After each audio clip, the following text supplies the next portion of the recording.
right, looks like we are live. Welcome, everyone. I hope you are doing amazing on this Tuesday, February 25th. So, today's topic is we are going to go over real versus imagined happiness and why that's important and the roadblocks that can prevent you from feeling happiness. So, if this is your first time on my channel, my name is Tina. I'm a happiness coach, and I help people negotiate the change of being able to switch from one state to be able to be in a happier place. And that can be both personally and professionally. So, for today's topic, we're going to go over real versus imagined happiness. Okay. So real happiness for me, it usually stems from something that is logical, tangible, that is in the physical reality.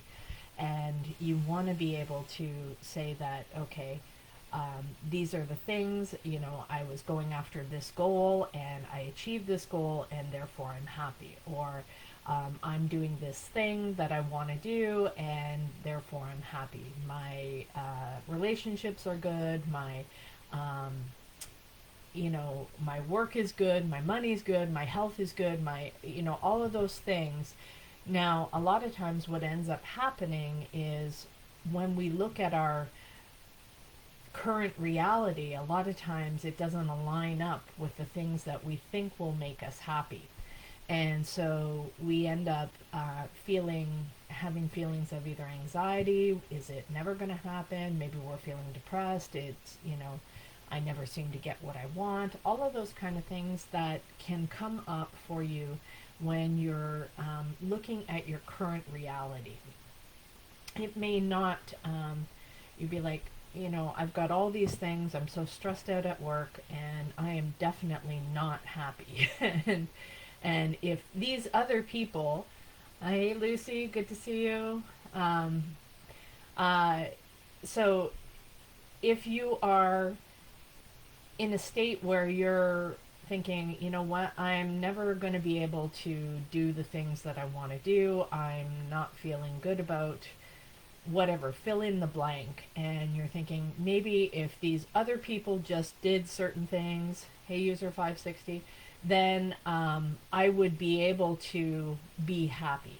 If somebody else did something, maybe your employees, if they you know completed a task on time or did the things that you asked, you might be like, okay, I'd be happier with that, or at least not pissed off. A lot of times that's the other thing, is we strive for just not being irritated with something rather than what would actually truly make us happy. And sometimes that's a really scary question to ask ourselves, because it may go against what we've been told should make us happy. And that can cause all kinds of emotions to come up. And so, and the other thing is if you have experienced any sort of trauma, whether that's from your childhood or whether that you can be traumatized from your own business. I don't know if you guys saw my post that I posted the other day. It's like, are you really a business owner if you haven't been traumatized by your business?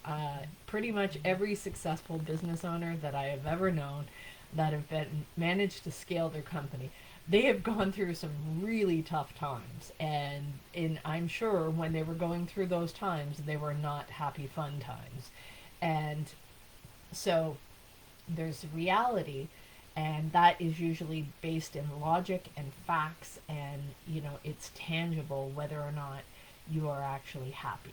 And that is a bit of a sliding scale too, because there can be things that are like, okay, I'm happy if these criteria are met. If these criteria are not met, then I'm unhappy. So learning to be happy in today's reality, whatever that may be, everything is working out for me. Great phrase, Rebel Star.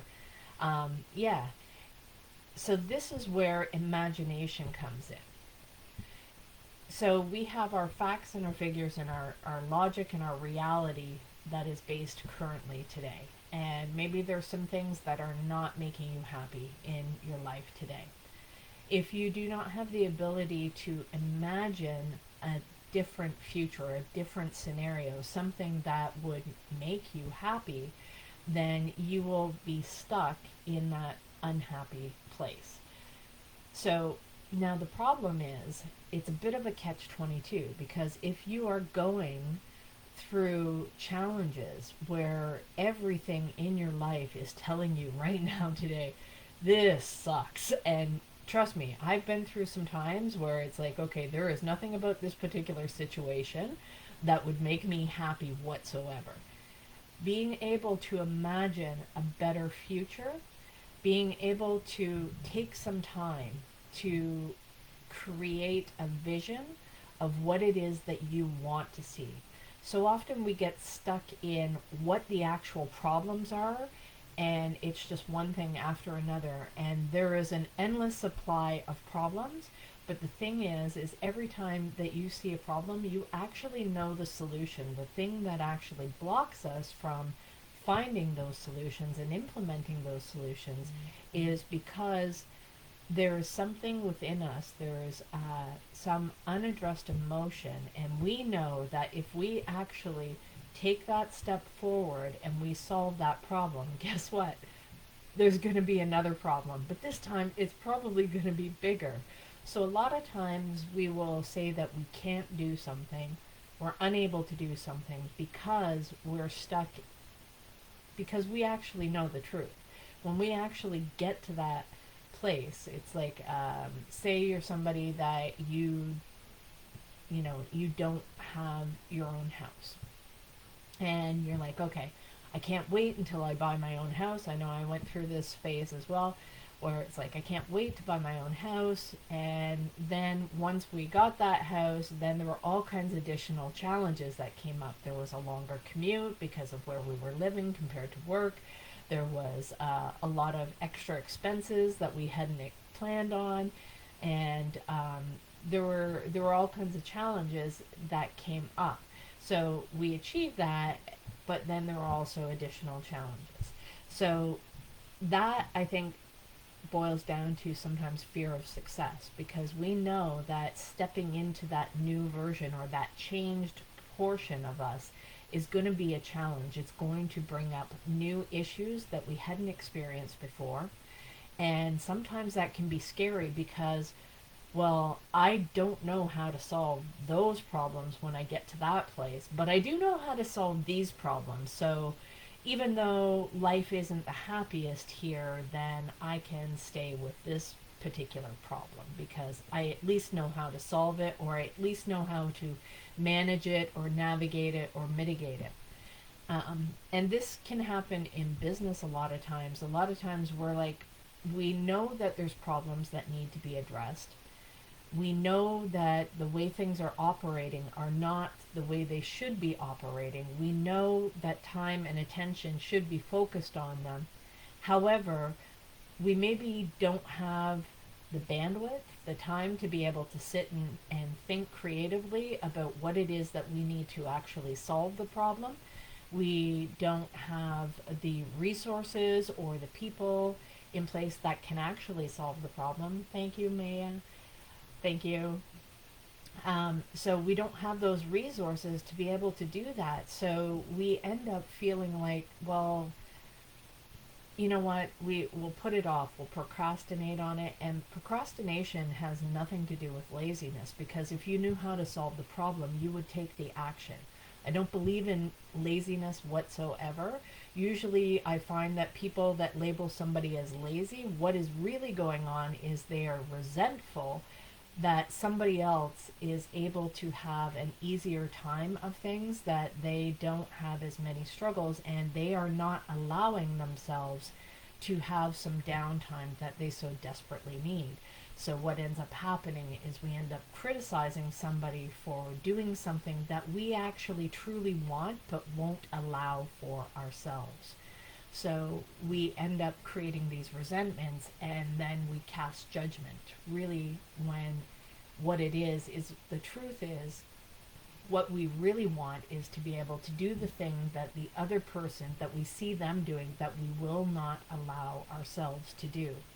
So because of that, we get into this cycle of judgment and criticism. Thank you. Thank you so much for tapping the screen and sharing the live. I appreciate that. So, focusing on the imagined state, the version and the vision of the reality, even if you don't know how you're going to make that happen and you're like, okay, that's pretty pie in the sky. Great. You know what? Shoot for the stars and you might hit the moon, kind of thing. So at least be able to dream big enough that even if you don't hit your goal, you're much further along. You're still happy with the process, right? But in order to do that, we need to have time to ourselves, because you cannot be in a creative state, you cannot be in a visual state if you don't take time to be able to have some quiet, to be able to reflect on the feelings and emotions that are in your body when you think of this vision. Because you can think of things, but if you have no emotional attachment to it, you also will not pursue those things. Now, if you have an emotional attachment, but it's more on the fear side of the scale, then there's some healing issues that need to be addressed in order for you to feel safe enough to move forward, right? So, and when we are in a traumatized state, we have a very narrow focus, and we can't see beyond the immediate concerns, right? If you guys know of Maslow's hierarchy of needs, so in the base, you have your base human needs. You need sleep, you need food, you need water, you need shelter. You know, so those are core things, and if you are missing those things, then you can't even get to the point where you can visualize a better future. So at least being able to focus on those things and focus on what it is that you want. So if you are in that state, focus on visualizing, oh, you know what, this is the meal. Like if I had a bunch of money, this is the meal that I would take myself out for. This is where I would go for, you know, this is what I would have to drink. This is the place that I would sleep. This is the place that I would, you know, and really sit and feel what that's like. Now, if you've never experienced anything like that, and you're like, well, I don't know what it's like to have my own house. I don't know what it's like to not live in an apartment or live with other people, or, you know, so if you've only been limited to one way, then a way that you can kind of expand your imagination is be able to search things online and look at other people and other pictures of things, and instead of reflecting from a place of jealousy, you want to be able to reflect in a way that is like, those are things that it's possible for me to have this as well. This isn't just for other people, that you have to start to cultivate the belief within yourself that this is for you as well, that you have the ability to live a happier life, and those things that you want that would give you that happiness, that you have to pull that towards you and build on that belief. It's even better if you can go there in person, because I did that when, hey Lucia, nice to see you. Welcome to the channel. Appreciate you guys showing up. So you definitely, oh, thank you so much for the gifts and tapping the screen. I love that. Thank you. Appreciate the positive energy. I love it. So being able to be in a place of imagination, you need to carve out, even if it's 5 minutes, 10 minutes, of actively practicing the skill of being happy. Okay? Happiness is a skill. And so often we default into criticism, and we think criticism or negative thinking and stuff like that because we think it's going to keep us safe. And the truth is for all your thinking and all of the stuff that goes on, even if the worst case scenario happens, it does help to be able to know what you're going to do. and what comes after that. It's like, okay, so if the worst case scenario happens, right? Because I'm great at imagining the worst case scenario. So, and I can come up with all kinds of stuff that you wouldn't even consider, most people. That's the negative side of having a great imagination. When it starts going to the negative side, this is the stuff horror movies are made out of. So when those things happen, you definitely want to um, notice that you're on that negative path. You want to be able to accept that worst case scenario. Okay, so if this did happen, what would I do? So it's like if you found yourself stranded on a desert island, what would you do? What would be the thing that you would do? What would you try to find food? Would you try to find water? Would you like pick up rocks and put an SOS sign out? What would you do? And so when you imagine that of what the next step is, even if it's the worst case scenario, what it does is it helps reduce the anxiety, it reduces the fear, because at least now you have some sort of action plan of what you would do next in that worst case scenario. And that can only come from accepting that that worst case scenario has actually happened. So when we imagine that, that's when we can put a plan in place. But what happens and why we get stuck in anxiety and fear is because we're trying to avoid that scenario from being a reality. And rather than accepting, okay, if this did happen, what would I do? So when we have those plans and those actions that we can take in the worst case scenario, I find for myself, and I hope that you guys try this out as well and see if it works for you, is that I no longer am afraid of the outcome, and then I can actually progress forward whether or not it's actually in a perfect scenario or if it's right or if it's wrong. I can deal with any of the challenges. And the thing is the challenges that do come up, they're usually not the ones I imagined because I already have a plan for those. And so because of that, there's no change, right? So sorry, what was the question? Who's that behind you? There's nobody behind me. It's just me. So that is the situation of making sure that you are accepting the negative possibility that you've imagined and putting a plan out. It's like, okay, what do I do next? And then if you have something that is good, if you're also like me where fear of success, it's like that's a little bit harder to imagine what's the step after that I achieve that goal. What do I do then?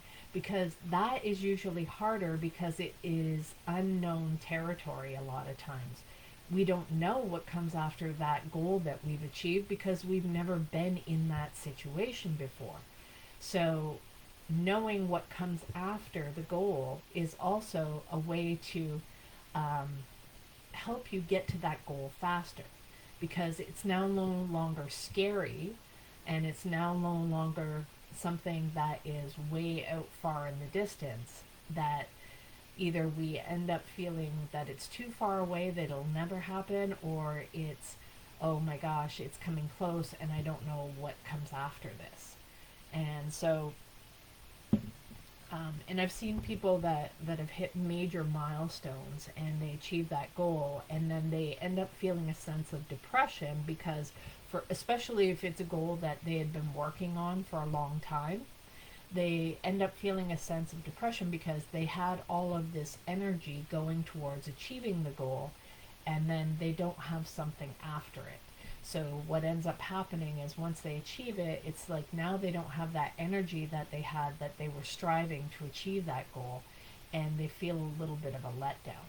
It's kind of like, have you guys ever gone to like an in-person event or some sort of party or something that you're really looking forward to.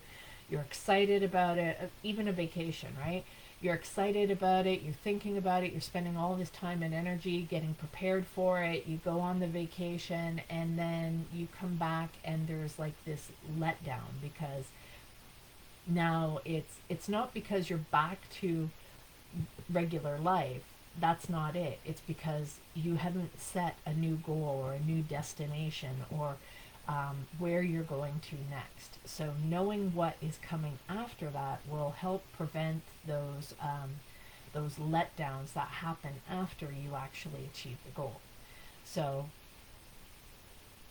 real, yes, you can focus on the reality of things, and a lot of times people will tell you focus on what's real.